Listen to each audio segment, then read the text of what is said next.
सबको जय मसीह की।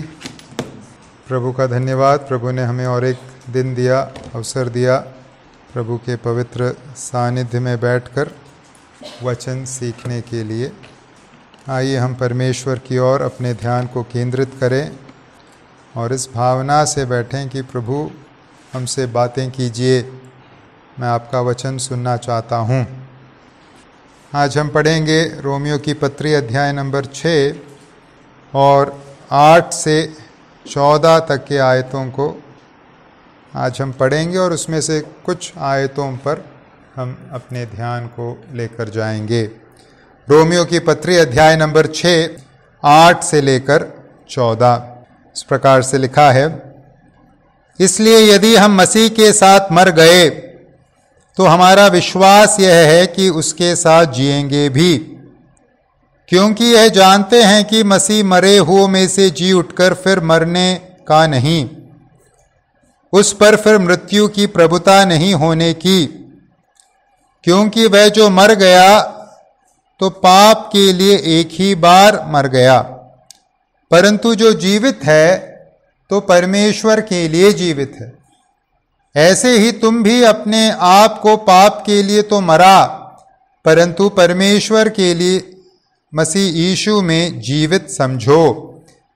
इसलिए पाप तुम्हारे नश्वर शरीर में राज न करे कि तुम उसकी लालसाओं के अधीन रहो, और न अपने अंगों को अधर्म के हथियार होने के लिए पाप को सौंपो, पर अपने आप को मरे हुओं में से जी उठा हुआ जानकर परमेश्वर को सौंपो, और अपने अंगों को अधर्म के हथियार होने के लिए धर्म के हथियार होने के लिए परमेश्वर को सौंपो।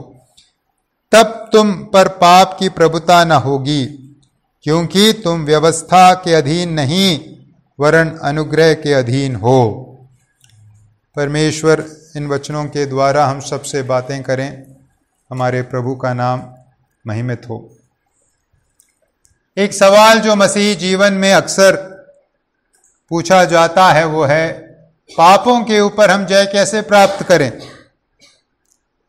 पापों पर जय कैसे प्राप्त करें, ये एक सवाल है जो हम सब ने कभी ना कभी पूछा होगा या वर्तमान में शायद पूछ भी रहे हैं।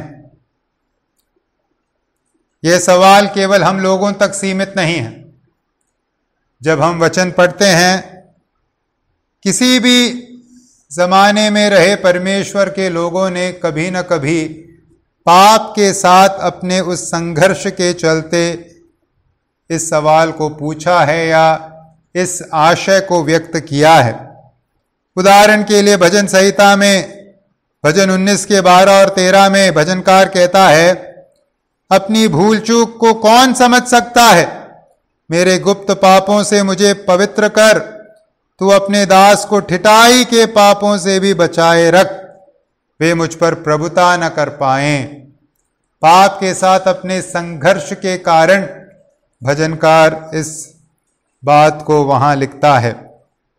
तो पाप पर हम कैसे जय प्राप्त करें, इस सवाल का जवाब हम बाइबल के आधार पर अलग अलग तरीकों में दे सकते हैं, लेकिन एक जो जवाब है पाप पर कैसे हम जय प्राप्त करें, वो जो जवाब है हमें इस भाग में ही मिलता है जो आज हमने पढ़ा। आज हमने जो भाग पढ़ा एक विजयी मसीही जीवन जीने के लिए अत्यंत महत्वपूर्ण भाग है।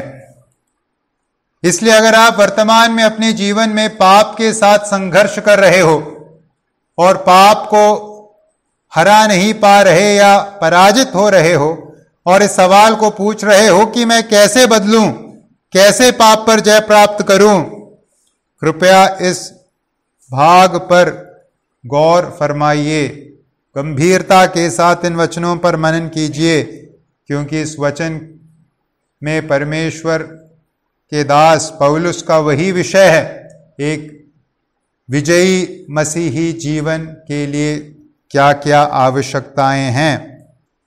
यहां इस भाग में से हम, अगर आपको स्मरण है, एक धर्मी ठहराए हुए व्यक्ति का जीवन किस प्रकार का होना चाहिए इस बात को सीख रहे थे।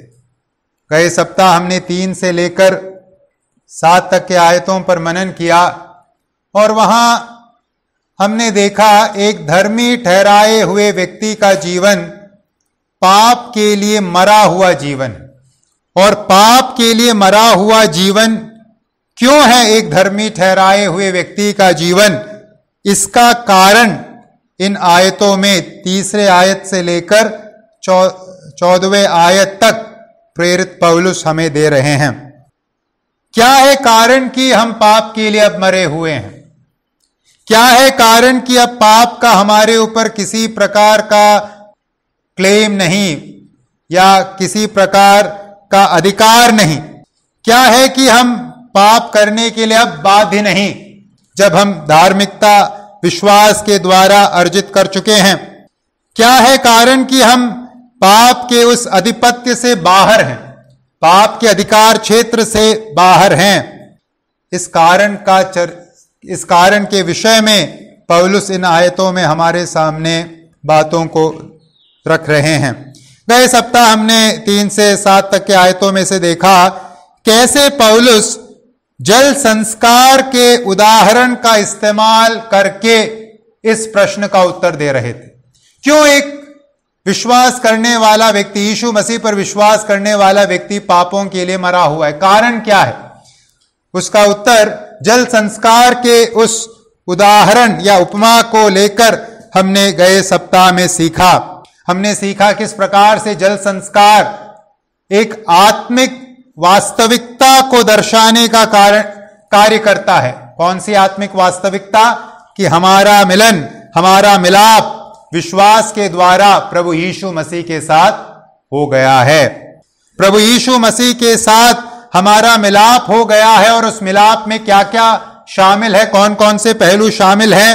हम मसीह के द्वारा मारे गए, मसीह में हम मरे हैं, मसीह में हम गाड़े गए हैं, मसीह में हम जी उठे हैं। हम मसीह में मृत्यु को पाए हैं, मसीह के मृत्यु में हमारा भी एक स्थान है, मसीह के गाड़े जाने में हमारा भी एक स्थान है, मसीह के जी उठने में हमारा भी एक स्थान है। इस बात को हमने गए सप्ताह 3 से लेकर 7 तक के आयतों में पढ़ा। अब आज जो भाग हमने पढ़ा, इस भाग में पौलुस उसी तर्क को आगे बढ़ाते हैं और अपने तर्कों को कुछ प्रायोगिक निर्देश के साथ समाप्त करते हैं। हमारा मिलन विश्वास के द्वारा यीशु मसीह के साथ हो गया है, यीशु मसीह के मृत्यु में हमारा भाग है, यीशु मसीह के गाड़े जाने में हमारा भाग है, यीशु मसीह के जी उठने में हमारा भाग है। इस तर्क को आगे बढ़ाते हुए अब पौलुस इन आयतों में कुछ और बातों को जोड़ते हैं और अंत करते हैं इस बात पर जोर देने के साथ कि अब हम क्या करें, हमारी जिम्मेदारी क्या है, हमारा कर्तव्य क्या है। अगर आप इससे पहले के भाग को देखेंगे, पहले के भाग में पौलुस मुख्यतः यीशु मसीह के मृत्यु के बारे में बात कर रहे थे और यीशु मसीह के मृत्यु के साथ हमारे उस पहचान जुड़ने के बारे में बात कर रहे थे। 3 से 7 तक के आयतों को अगर आप पढ़ेंगे, जो मृत्यु शब्द है या मृत्यु से संबंधित शब्द है, हर एक आयत में कम से कम एक बार देखने को मिलता है। अब जो भाग हमारे सामने है, पौलुस जीवन की ओर हमारा ध्यान आकर्षित कर रहे हैं। हम यीशु मसीह के साथ क्रूस पर मर गए। बपतिस्मा जो है, जल संस्कार जो है, मृत्यु संस्कार या गाड़े जाने का संस्कार है। हम यीशु मसीह के साथ मर गए, यीशु मसीह के साथ विश्वास के द्वारा हम गाड़े गए। अब किस प्रकार का जीवन हो हमारा जब हम यीशु मसीह के साथ जी उठे हैं, यह है इन आयतों में 8 से लेकर 14 तक के आयतों में पौलुस का विषय। तो आइए हम इन आयतों को सीखें और किस प्रकार का जीवन हमें जीना है, क्या है हमारा विश्वास, क्या है हमारा कर्तव्य, इस विषय पर मनन करें। इन आयतों में से मैं आपके सामने 2 बातों को रखना चाहता हूं, 2 मुख्य विषयों को रखना चाहता हूं। एक है मसीही विश्वास। हमारे विश्वास का विषय वस्तु क्या है? मैं सुसमाचार के विश्वास के बारे में नहीं बात कर रहा। मसीही जीवन मतलब हम कुछ बातों पर विश्वास करते हैं। यहां पौलुस उस विश्वास के विषय वस्तु में से कुछ बातों को हमारे सामने जोर देकर प्रस्तुत कर रहे हैं। किस उद्देश्य के साथ? कि हम एक विजयी मसीही जीवन जिएं, हम पराजित होने वाला मसीही जीवन न जिएं। उस उद्देश्य के साथ पौलुस हमारे विश्वास के विषय वस्तु के बारे में कुछ बातों को यहां हमारे सामने रखते हैं, 8 से लेकर 14 तक। और उसके साथ साथ पौलुस जिम्मेदारियों की चर्चा करते हैं कि हमारा जो विश्वास है वो हमें किस प्रकार के जिम्मेदारियों को पूरा करने के लिए तैयार करता है। तो यहां विश्वास की चर्चा की गई है, क्या है हमारे विश्वास की विषय वस्तु, और यहां जिम्मेदारियों की चर्चा की गई है। तो आइए, एक विजयी मसीही जीवन जीने के लिए या पाप के ऊपर जय प्राप्त करने वाले जीवन को जीने के लिए किन बातों को हमें अपने विश्वास के बारे में स्मरण रखना होगा और किन जिम्मेदारियों को निभाना होगा, इन आयतों में से हम अपने लिए सीखें, ताकि हम में से कोई भी एक पराजित, पाप से हारने वाले जीवन को जीने वाला न बने, परंतु पाप के ऊपर जयवंत होने वाला जीवन जीने वाला बने। अपने विश्वास और अपने कर्तव्यों को देखने से पहले आइए इन आयतों में पौलुस क्या सिखा रहे हैं उसे हम संक्षिप्त रूप से देखें और उसके बाद आगे बढ़ें। क्या है इन आयतों में पौलुस द्वारा प्रस्तुत पाठ्य? पवित्र आत्मा के अगुवाई में पौलुस 8 से लेकर 14 तक के आयतों में हमें क्या सिखा रहे हैं? यहां पौलुस हमें क्या सिखा रहे हैं? यहां पौलुस कह रहे हैं, क्योंकि मसीह पाप के लिए मर गया और परमेश्वर के लिए जीवित है, और क्योंकि मसीह के साथ विश्वास के द्वारा हमारा मिलन हो चुका है, इसलिए हम भी पाप के लिए मर जाएं और परमेश्वर के लिए जिएं। और इस बात को समझते हुए परमेश्वर के साथ और पाप के साथ एक नई दृष्टिकोण और नए संबंध को रखें। दोबारा मैं दोहराता हूं, यहां पौलुस क्या सिखा रहे हैं? क्योंकि मसीह पाप के लिए मर गया और परमेश्वर के लिए जीवित है, इसलिए हम भी, क्योंकि मसीह के साथ विश्वास के द्वारा हमारा मिलन हो चुका है, पाप के लिए मर जाएं और परमेश्वर के लिए जिएं। और इस बात को समझते हुए परमेश्वर और पाप के साथ अपने दृष्टिकोण और संबंध को बदलें या नया करें। यह है इन आयतों में पौलुस द्वारा सिखाया गया पाठ्य। आइए अब इन आयतों में से इस पाठ्य को हम और विस्तार के साथ सीखें, अपने विश्वास और अपने कर्तव्यों के अंतर्गत सीखें। सर्वप्रथम आइए हम अपने विश्वास के बारे में देखें, इन आयतों में हमें क्या सीखने को मिलता है। एक विजयी मसीही जीवन सर्वप्रथम एक ऐसा जीवन है जो यह जानता है कि मैं किस प्रकार का विश्वास करता हूं। एक विजयी मसीही जीवन सर्वप्रथम एक ऐसा जीवन है जो यह जानता है कि परमेश्वर ने मुझे किस प्रकार का विश्वास बाइबल के माध्यम से दिया है। अगर आपको बाइबल नहीं मालूम, अगर आपको बाइबल की समझ नहीं है, अपने विश्वास की समझ नहीं है, हम एक विजयी मसीही जीवन नहीं जी सकते। हम बार बार अपने जीवन में पराजित होंगे।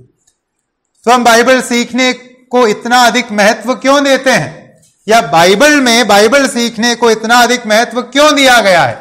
सरल है कारण, सरल है उद्देश्य। क्या है उद्देश्य? ताकि मैं और आप एक विजयी मसीही जीवन जीने वाले बने। इस बाइबल को बंद करके अगर आप अपने घर में रखेंगे, आप हर रोज पाप में गिरेंगे। अगर आप बाइबल को सही रूप में नहीं समझेंगे, आप पाप को नहीं हरा सकते, नामुमकिन। सही उपदेश या उपदेशों की सही समझ सबसे प्रथम आवश्यकता है, रिक्वायरमेंट है, अगर हमें एक विजयी मसीही जीवन जीना है। और इसके लिए पौलुस यहां क्या कर रहे हैं?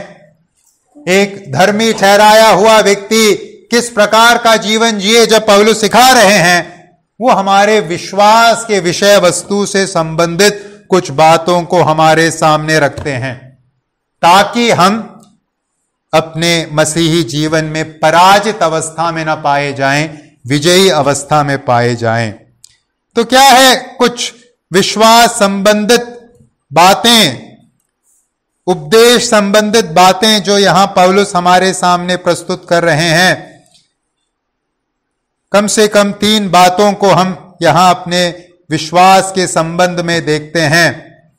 आइए उन पर हम ध्यान दें। सबसे पहली बात, क्या है हमारा विश्वास? हम यहां विश्वास क्या है हमारा, यह सीखने की कोशिश कर रहे हैं। सर्वप्रथम पौलुस कहते हैं, हमारा विश्वास है कि अगर हम मसीह के साथ मर गए तो मसीह के साथ जिएंगे भी। यह है हमारा विश्वास। अगर हम मसीह के साथ मर गए तो हम मसीह के साथ जिएंगे भी।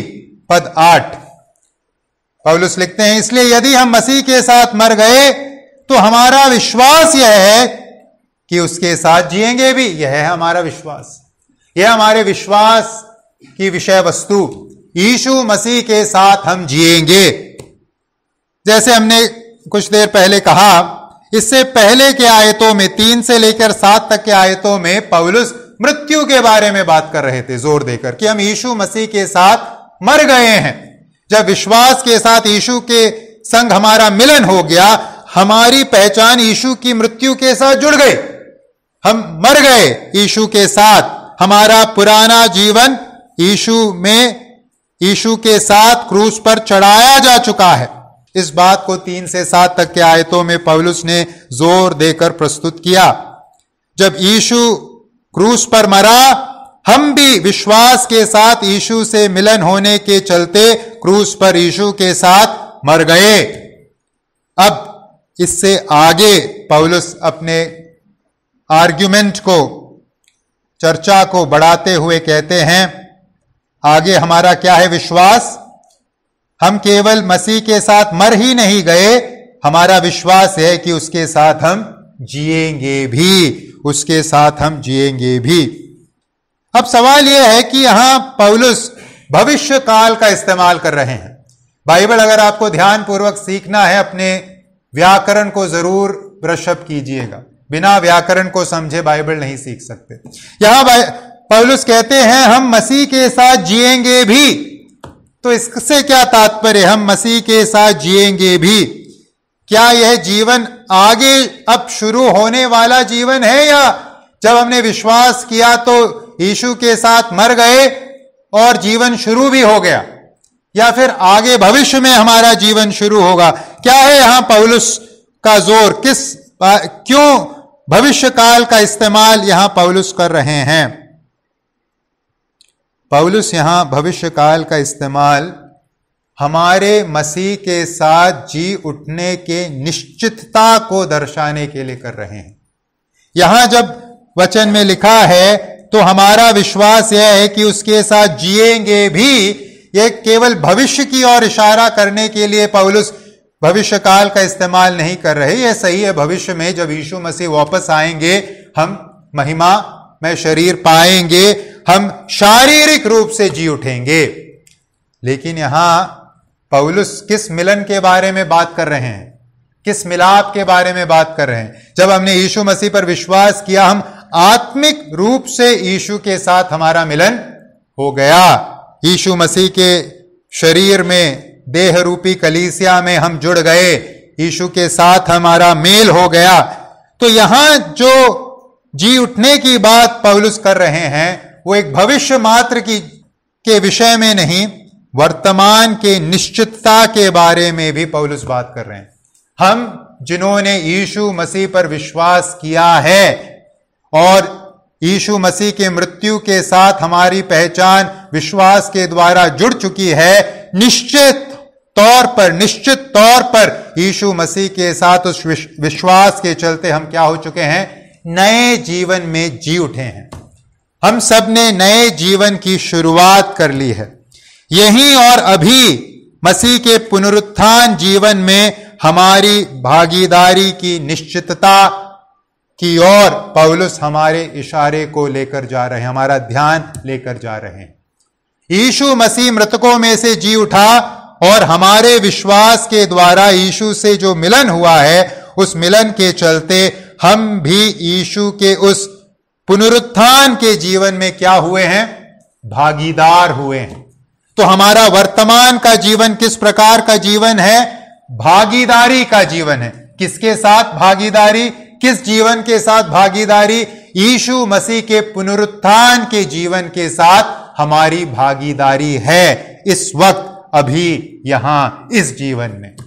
आने वाले जीवन में जरूर हमें एक महिमा में शरीर मिलेगा और हम जी उठेंगे और उस पुनरुत्थान में, उस रूप में, भौतिक रूप में या शारीरिक रूप में भाग लेंगे। लेकिन यहां पौलुस क्या कह रहे हैं? पौलुस कह रहे हैं, हमने जिन्होंने यीशु पर विश्वास किया है और यीशु के मृत्यु के साथ हमने पहचान जोड़ ली है, यीशु मसीह के पुनरुत्थान के जीवन के साथ अभी हमारी क्या है? सहभागिता या भागीदारी है। यहां और अभी पुनरुत्थान जीवन में हमारी भागीदारी है। यह है हमारा विश्वास। तो यह जीवन कैसा है? नया जीवन है। क्यों है नया जीवन? विश्वास करने वाले का जीवन नया जीवन है, क्योंकि अब यह जीवन किसका है? किस जीवन के साथ है भागीदारी? यीशु मसीह के पुनरुत्थान के जीवन के साथ है हमारी भागीदारी। यीशु मसीह मृतकों में से जी उठा और उस जी उठने में मेरी और आपकी भागीदारी है। वो जीवन आज मैं और आप जी रहे हैं, इसलिए ये जीवन नया जीवन है।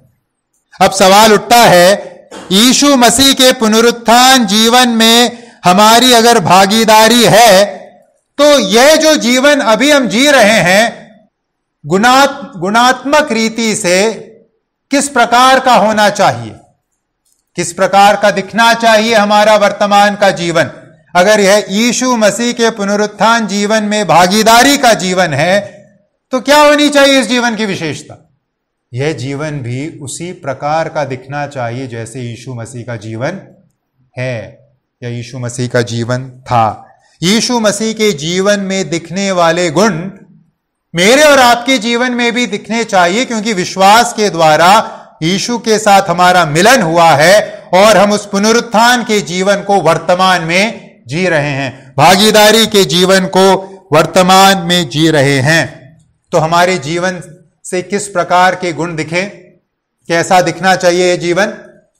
जैसे यीशु का जीवन दिखता था वैसा हमारा जीवन भी दिखना चाहिए। यीशु मसीह का जीवन कैसा दिखता था? पवित्रता का जीवन, धार्मिकता का जीवन, करुणा का जीवन, प्रेम का जीवन, दया का जीवन, नम्रता का जीवन।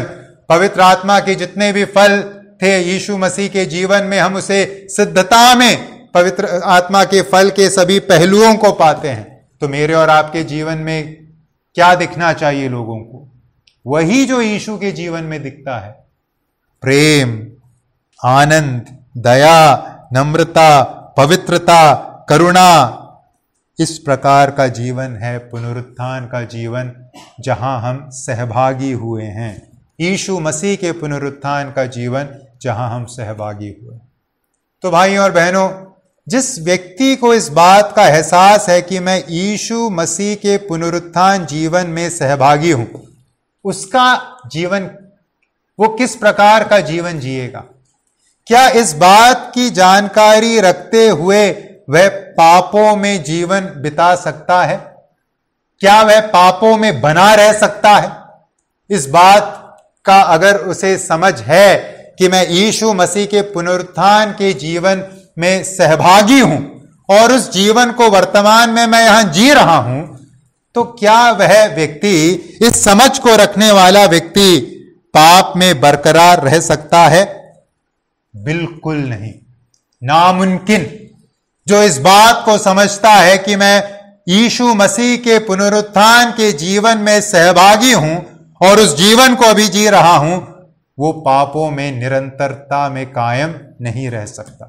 पाप उसके जीवन में एक्सीडेंट से होने वाली बात है। पाप उसके जीवन में हर रोज रोजमर्रा में होने वाले बात के रूप में नहीं होगी, नहीं हो सकती, क्योंकि यीशु मसीह का जीवन उस प्रकार का जीवन नहीं है। तो हम क्या सीख रहे हैं? हम सीख रहे हैं कि क्यों हमारा विश्वास एक विजयी मसीह जीवन के लिए महत्वपूर्ण है।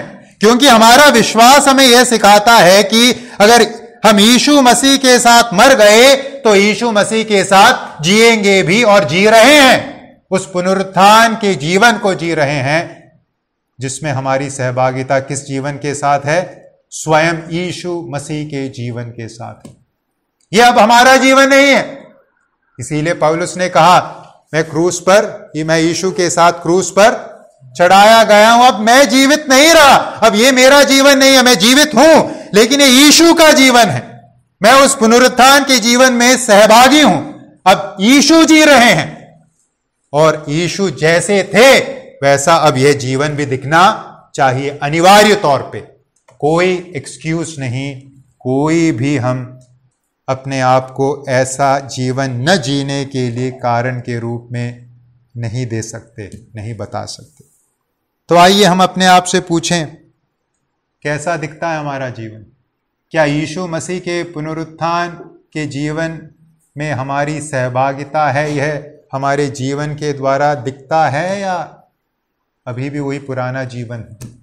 इसीलिए वचन में लिखा, अगर कोई मसीह यीशु में है तो वो नई सृष्टि है, 100% है। कोई गुंजाइश नहीं कि वह पुराना जीवन जी रहा है और नए यीशु मसीह के साथ जुड़ने का वो क्या कर रहा है? दावा कर रहा है। नामुमकिन हो नहीं सकता, क्योंकि जीवन बदल गया।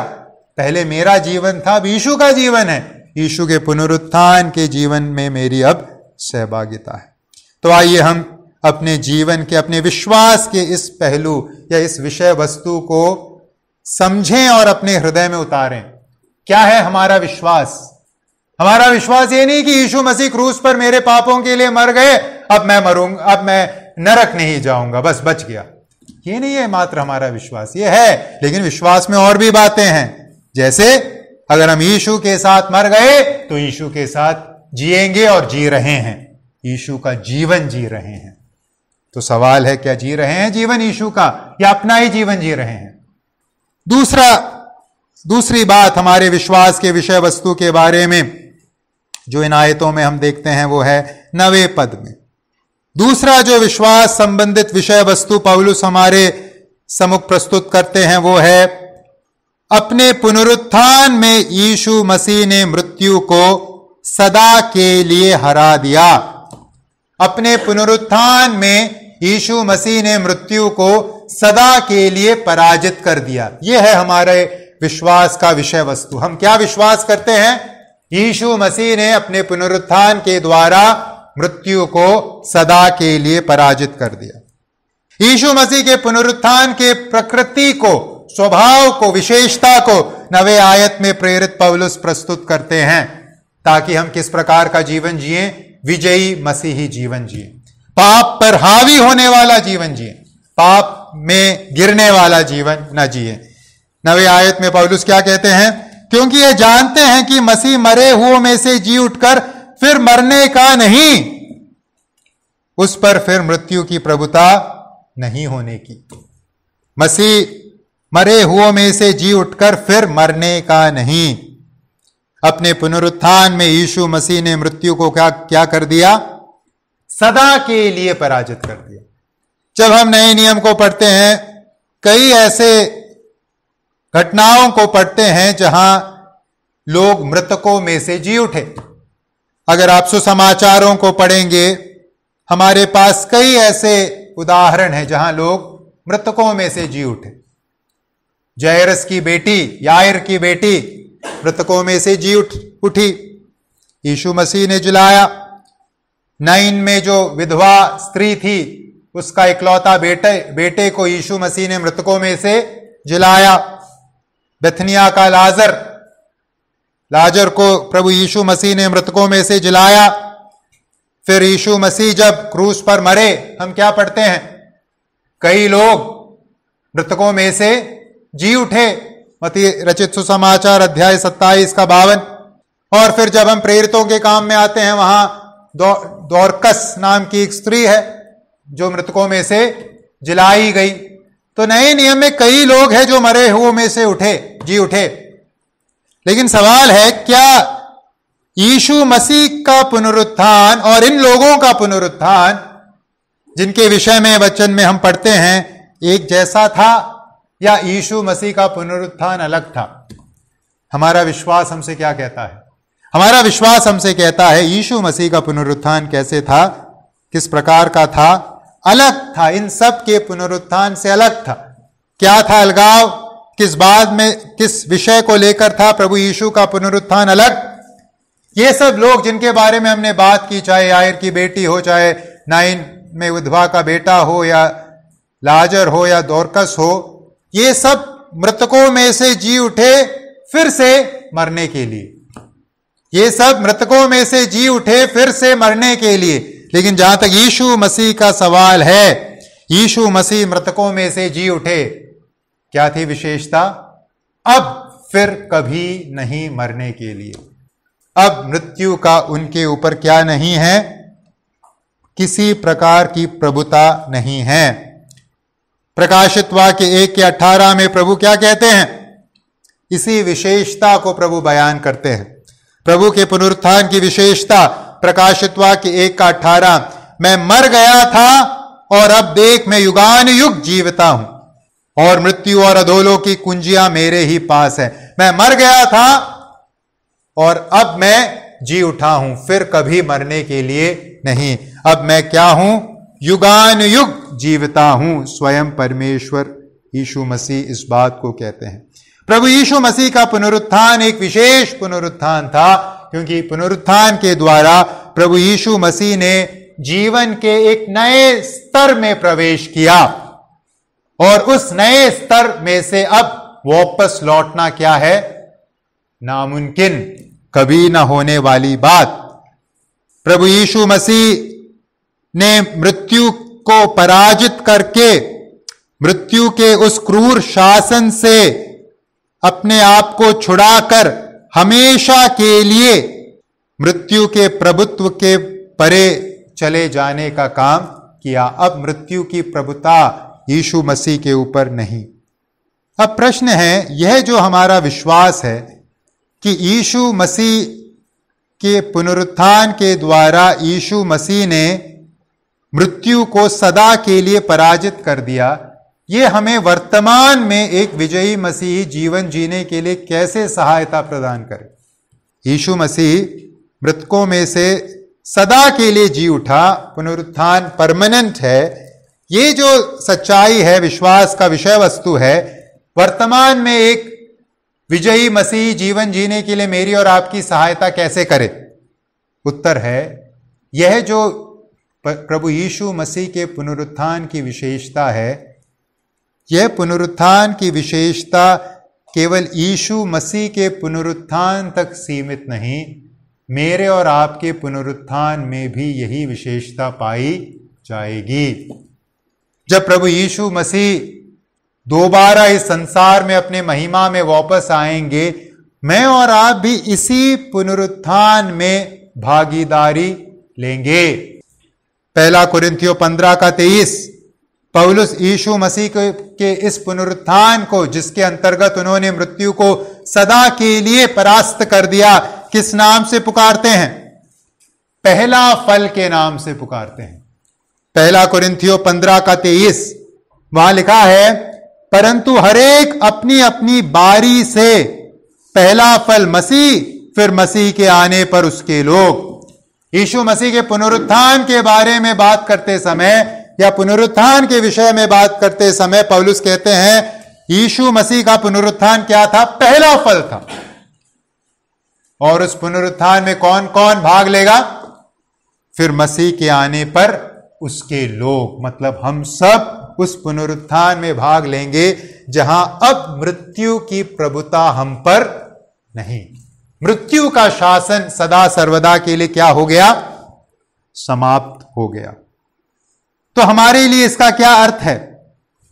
हमारे लिए इसका यह अर्थ है कि यीशु मसीह ने जब मृत्यु को सदा के लिए पराजित कर दिया, पुनरुत्थान के द्वारा, विश्वास के द्वारा जो मिलन हमारा यीशु के साथ हुआ है, उस मिलन के अंतर्गत हमारी सहभागिता किसके साथ है?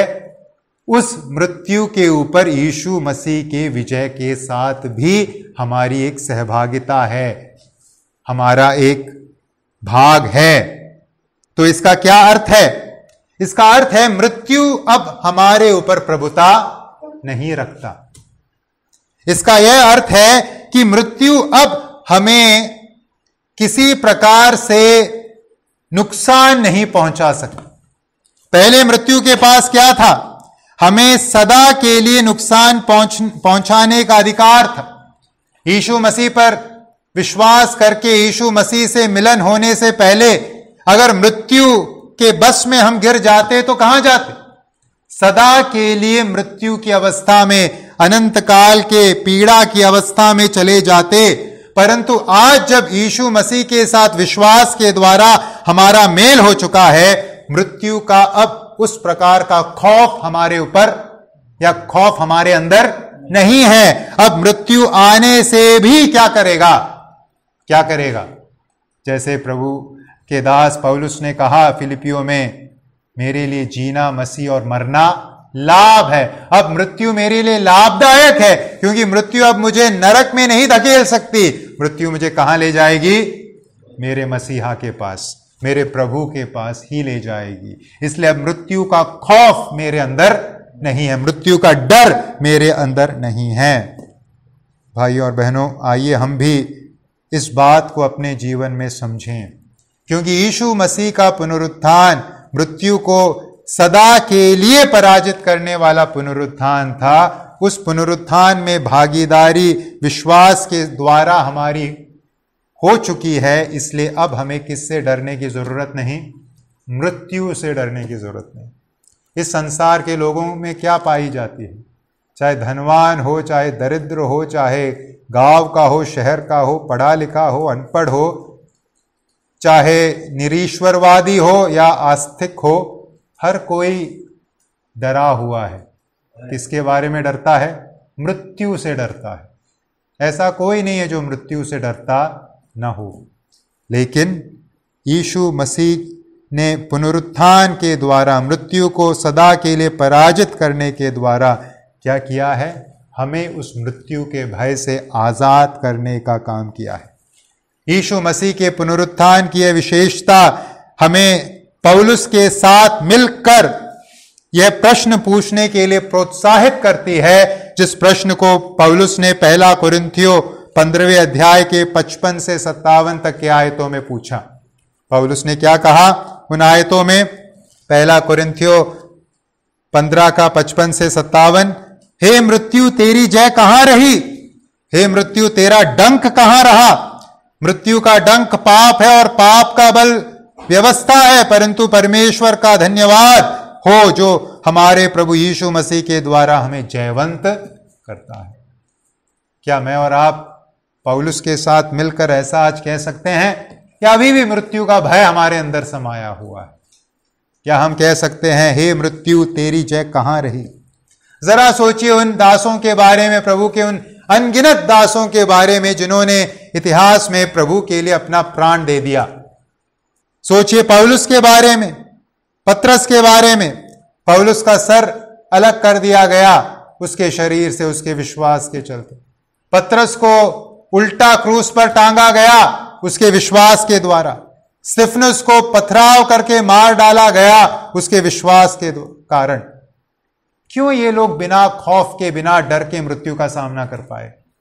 क्या है कारण? एक जो मुख्य कारण है वो है उनका विश्वास। मृत्यु के सामने वो डरने वाले, भयभीत होने वाले लोग नहीं थे। कारण क्या था? क्योंकि उनका विश्वास था कि यीशु मसीह ने अपने पुनरुत्थान से मृत्यु को सदा के लिए पराजित कर दिया है। अब मुझे मृत्यु से डरने की जरूरत नहीं, मैं पुनरुत्थान के जीवन में हूं, मृत्यु की प्रभुता अब मुझ पर नहीं। अगर ये हमारा विश्वास नहीं होगा, मृत्यु के सामने हम भी क्या हो जाएंगे? भयभीत हो जाएंगे, चाहे कुछ भी कहें, हम ये विश्वास करते हैं यीशु पर, ये विश्वास करते हैं, उस दिन हम डर जाएंगे। हे मृत्यु तेरी जय कहाँ रही, हे मृत्यु तेरा डंक कहाँ रहा। यीशु मसीह के पुनरुत्थान ने मृत्यु को सदा सर्वदा के लिए क्या बना दिया, पराजित। मृत्यु आज पराजित अवस्था में है, और जो कोई यीशु पर विश्वास करके यीशु के साथ जिसका मिलन हो जाता है, उसके जीवन में भी मृत्यु किस अवस्था में पाई जाती है, पराजित। तो आइए हम अपने आप से पूछें, क्या मृत्यु का भय हमारे अंदर है? अनिश्चितता, मृत्यु से संबंधित अनिश्चितता हमारे अंदर है, या प्रभु ने हमें एक आश्वासन दिया? पौलुस के साथ क्या कह पाएंगे, मेरे लिए मरना जीना मसीह और मरना लाभ है। आइए हम अपने विश्वास को परखें।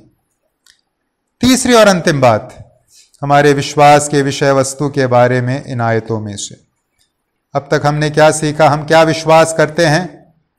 अगर हम मसीह के साथ मर गए तो मसीह के साथ जिएंगे भी, जी रहे हैं। दूसरी बात, यीशु मसीह ने अपने पुनरुत्थान के साथ मृत्यु को सदा के लिए पराजित कर दिया। तीसरी बात, विश्वास संबंधित विषय वस्तु, यीशु मसीह ने अपने मृत्यु के द्वारा हमें पाप के सामर्थ्य से छुड़ा लिया।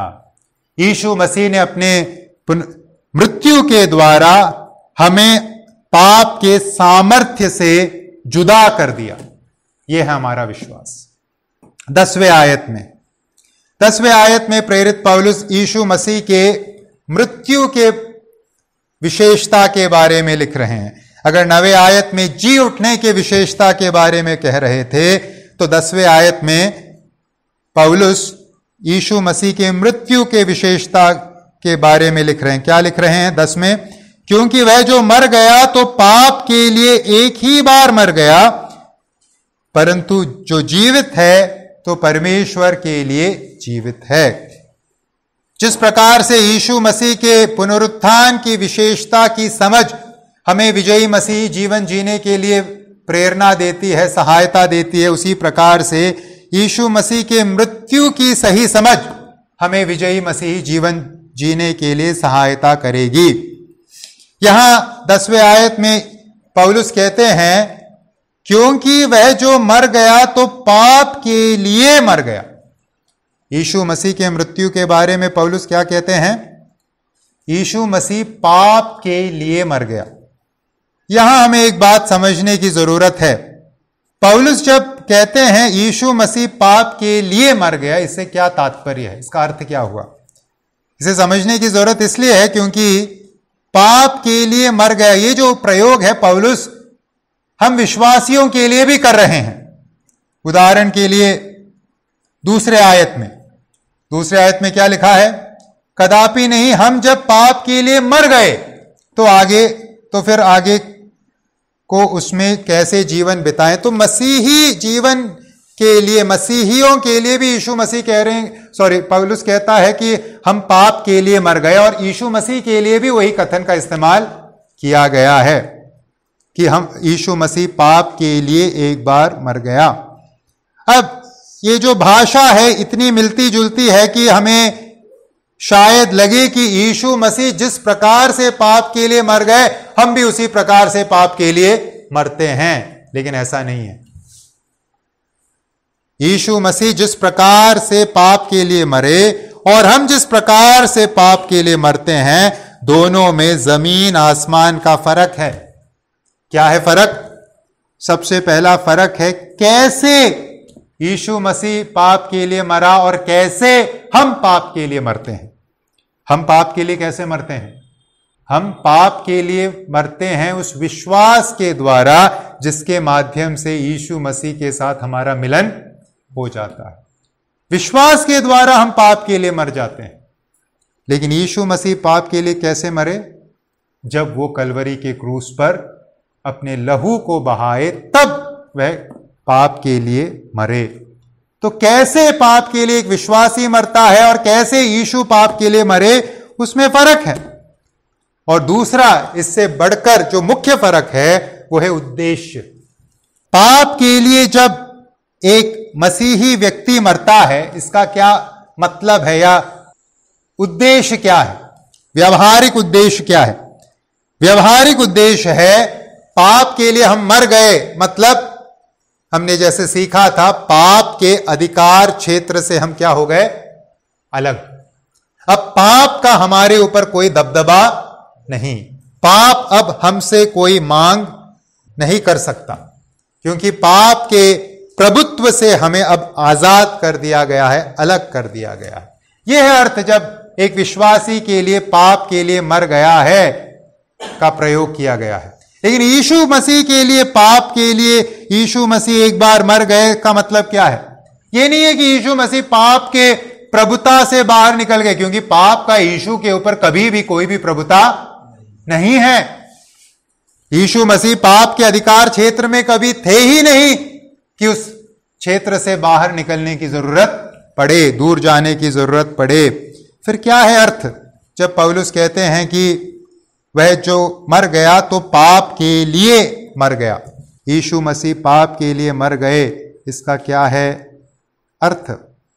इसका अर्थ है यीशु मसीह पाप के संबंध में मरे। यीशु मसीह क्यों मरे? पाप के संबंध में मरे। अब किस संबंध में मरे? जब हम वचन पढ़ते हैं यीशु मसीह पाप के दंड को पूरा करने के लिए मरे, इस बात को जोर देकर प्रस्तुत किया गया है।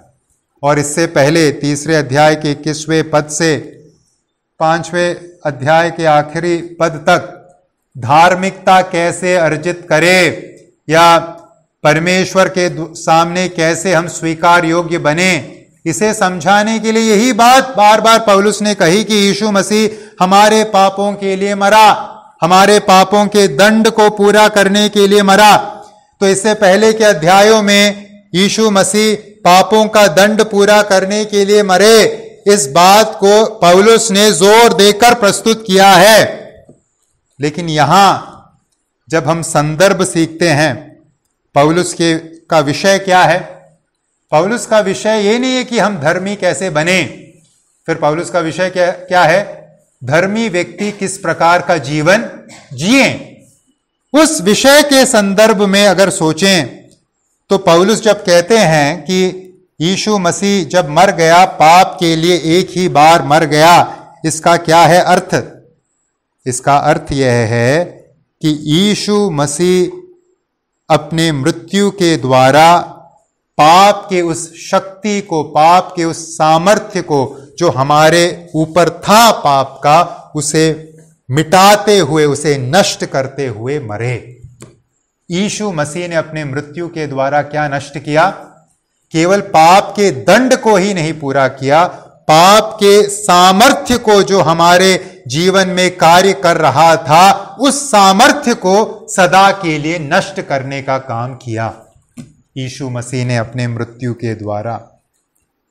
यीशु मसीह ने केवल दंड ही पूरा नहीं किया, यीशु मसीह ने पाप के हमारे भीतर कार्य कर रहे उस सामर्थ्य को भी नष्ट करने का काम किया। यह है प्रभु यीशु का काम जब वह क्रूस पर मरे। यह है अर्थ जब पौलुस कहते हैं कि यीशु जब मरा वह पाप के लिए मरा, यानी पाप के सामर्थ्य को नष्ट करने के लिए यीशु मसीह मर गया। इसीलिए हम गलातियों की पत्री अध्याय 1 के 4 में क्या पढ़ते हैं? गलातियों 1 का 4, उसी ने अपने आप को हमारे पापों के लिए दे दिया ताकि हमारे परमेश्वर और पिता की इच्छा के अनुसार हमें इस वर्तमान बुरे संसार से छुड़ाए। इस वर्तमान बुरे संसार से छुड़ाए का मतलब क्या है? पाप के उस सामर्थ्य से, पाप के उस शक्ति से हमें छुड़ाने के लिए जो इस वर्तमान संसार में कार्य करता है। हर कोई पाप के बंधन में है, पाप के सामर्थ्य में है, पाप के बंधुआई में है। उस सामर्थ्य क्षेत्र से हमें निकालने के लिए यीशु मसीह क्रूस पर मर गया। इसलिए अब हमें क्या करने की जरूरत नहीं? पाप की सेवा करने की जरूरत नहीं, क्योंकि पाप का अब मेरे जीवन में कोई शक्ति नहीं है। पाप का सामर्थ्य मेरे जीवन में टूट चुका है। पहले मेरे जीवन में पाप का सामर्थ्य कार्य कर रहा था, लेकिन यीशु मसीह ने क्रूस पर अपनी मृत्यु के द्वारा पाप के सामर्थ्य को क्या कर दिया? तोड़ डाला। इसलिए अब मुझे उस पाप की सेवा करने की जरूरत नहीं। अब मैं पाप के सामर्थ्य को क्या कह सकता हूं? यीशु मसीह में ना कह सकता हूं। मुझे अब पाप करने की जरूरत नहीं, क्योंकि उसका सामर्थ्य अब मेरे जीवन में काम नहीं करता। चुंबक का उदाहरण देखिए। चुंबक क्या करता है? लोहे को क्या करता है? खींचता है। चुंबक के ऊपर लोहे का जो सामर्थ्य है वो क्या करता है? लोहे पर चुंबक का सामर्थ्य क्या करता है? कार्य करता है। लोहा लाख चाहे भी तो चुंबक के उस सामर्थ्य को अपने ऊपर रोक नहीं सकता। वो चुंबक की तरफ क्या जाएगा? खिंच जाएगा।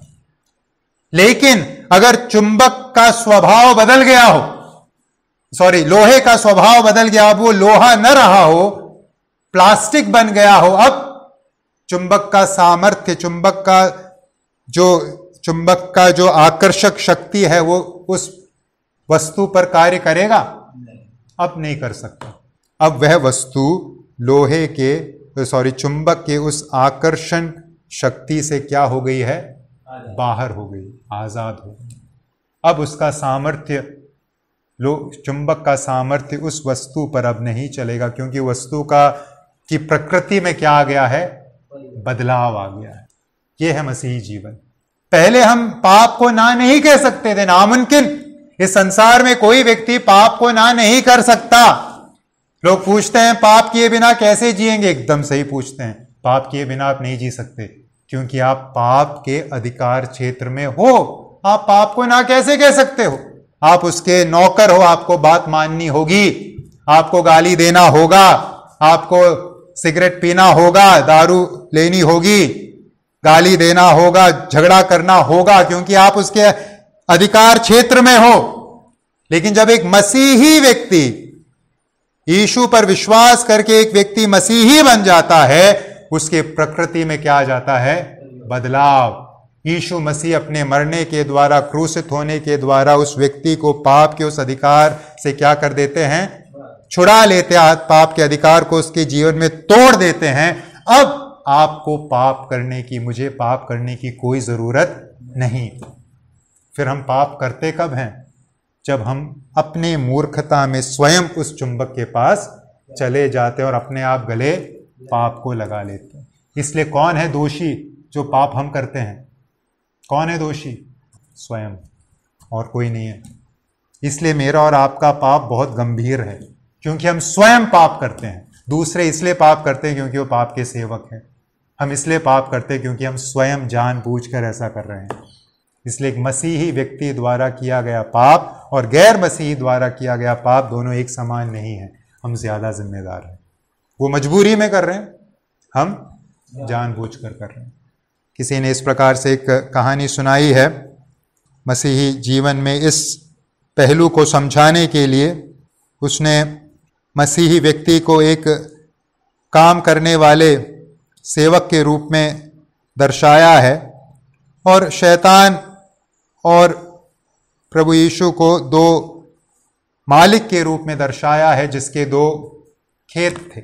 शैतान का एक खेत है और बीच में एक सड़क है, और उसके बाद परमेश्वर का खेत है। हम पहले किसके खेत में काम करते थे? उद्धार पाने से पहले हम शैतान के खेत में काम करते थे और शैतान के उस अधिकार के अंतर्गत रहते थे। लेकिन जब हमने यीशु मसीह पर विश्वास किया, उद्धार पाया, यीशु के साथ हमारा मिलन हो गया, अब हम किस खेत में हैं? यीशु मसीह के खेत में हैं। अब किसका अधिकार है? यीशु मसीह का अधिकार है हम पर। अब जब हम लेकिन इस नए खेत में काम करते हैं, तो भी कई बार पुराना मालिक जो सामने खेत में है वो क्या करता है? बुलाने की कोशिश करता है, आओ इस खेत में आओ, आओ इस खेत में आओ, वही जीवन जो तुम पहले जी रहे थे। लेकिन शैतान केवल अपने खेत में खड़े होकर हमें बुला सकता है, इस खेत में आकर हमें खींच नहीं सकता। वो केवल हमें अपने खेत से बुला सकता है, हमें आकर्षित करने की कोशिश कर सकता है, लेकिन वो यीशु मसीह के खेत में आकर हमें खींच नहीं सकता, हमें छू नहीं सकता। कब छू सकता है? जब हम स्वयं अपने मूर्खता के चलते उस खेत से निकलकर उसके निकट पहुंचे, तब वो छू सकता है, तब वो हमें परेशान कर सकता है। तो हमारे जीवन में जो पाप है उसकी जिम्मेदारी भाइयों और बहनों हमारी है। प्रभु ने जो करना है किया है, लेकिन उस अवस्था में बरकरार रहना किसकी जिम्मेदारी? मेरी और आपकी जिम्मेदारी। तो आइए हम इस बात को पूछें, क्या पाप का सामर्थ्य मेरे और आपके जीवन में टूट चुका है, या अब भी वही पुराने पापों में हम फंसे हुए हैं? पाप का सामर्थ्य टूटने का मतलब ये नहीं कि हम पाप मुक्त जीवन जिए, नहीं। हमारे जीवन में अभी भी बहुत सारे ऐसे पाप हैं जिसके विषय में हम अभी नहीं जाने हैं। जैसे जैसे मसीह में आगे बढ़ते हैं हमें समझ आती है कि नहीं नहीं, ये भी पाप है, ये भी पाप है। लेकिन जो पाप दिखता है, जग जाहिर है, क्या उस पर हमने जय पा लिया है, या अभी भी पाप का अधिकार जीवन में हावी हो जाता है? हम ना नहीं कह पाते। ऐसा तो नहीं है। पाप की प्रभावशालिता मेरे जीवन में, आपके जीवन में किस प्रकार की है, आइए पूछें। जहाँ तक हमारे विश्वास का सवाल है, हमारा विश्वास हमसे क्या कहता है? यीशु मसीह ने अपने मृत्यु के द्वारा हमें पाप के सामर्थ्य से क्या कर दिया है? छुड़ा दिया है। अब पाप करने की मुझे और आपको जरूरत नहीं। तो हम कैसा जीवन जी सकते हैं? विजयी मसीही जीवन जी सकते हैं। विजयी मसीही जीवन एक कल्पना मात्र नहीं है, एक ऐसी मंजिल मात्र नहीं है जहां तक कोई पहुंचेगा ही नहीं। नहीं, ये वास्तविकता है। इस संसार में, इस संदर्भ में, इस पापमय समाज में प्रभु के लिए एक विजयी मसीही जीवन। तो आइए हम याद रखें हमारे विश्वास संबंधित विषय वस्तु। आज हमने क्या सीखा? 3 बातें सीखी जो हमारा विश्वास है। हमारा विश्वास क्या कहता है? अगर हम यीशु के साथ मरे हैं तो यीशु के साथ जिएंगे भी और जी रहे हैं। मतलब हम किस जीवन में सहभागिता रखे हैं? यीशु मसीह के पुनरुत्थान जीवन को अब हम जी रहे हैं। यीशु मसीह का पुनरुत्थान जीवन कैसा दिखे? यीशु मसीह जैसा दिखे। हमारा जीवन कैसा दिखता है? मसीह जैसा या अन्य किसी के जैसा? क्या पुराना व्यक्तित्व अभी भी दिखता है या यीशु मसीह दिखते हैं हमें? सवाल है। दूसरी बात हमने सीखी, यीशु मसीह का पुनरुत्थान मृत्यु को सदा के लिए पराजित करने वाला पुनरुत्थान है। यह हमारा विश्वास है। क्या काम करता है हमारे हृदय में? मृत्यु का डर या फिर एक आश्वासन पौलुस के माफिक, मेरे लिए जीना मसीह है और मरना लाभ। क्या है मृत्यु के तरफ हमारी सोच? किस नजरिए से अब मृत्यु को देखते हैं? तीसरी और अंतिम बात जो हमने विश्वास संबंध में, विश्वास के विषय वस्तु के संदर्भ में सीखी, वो क्या है? यीशु मसीह ने अपने मृत्यु के द्वारा हमें क्या कर दिया? पाप के सामर्थ्य से आजाद छुड़ा दिया। अब पाप को हाँ कहने की कोई आवश्यकता नहीं। इस वर्तमान संसार में, जैसे हमने गलातियों 1:4 में पढ़ा, इस वर्तमान बुरे संसार से प्रभु ने हमें छुड़ाया है। तो इस वर्तमान बुरे संसार की सेवा करने की अब जरूरत नहीं। उस नए जीवन को, पुनरुत्थान के जीवन को आइए हम इस वर्तमान नए संसार में जिएं। प्रभु मेरी और आपकी सहायता इन वचनों के द्वारा करे। प्रभु के नाम की महिमा।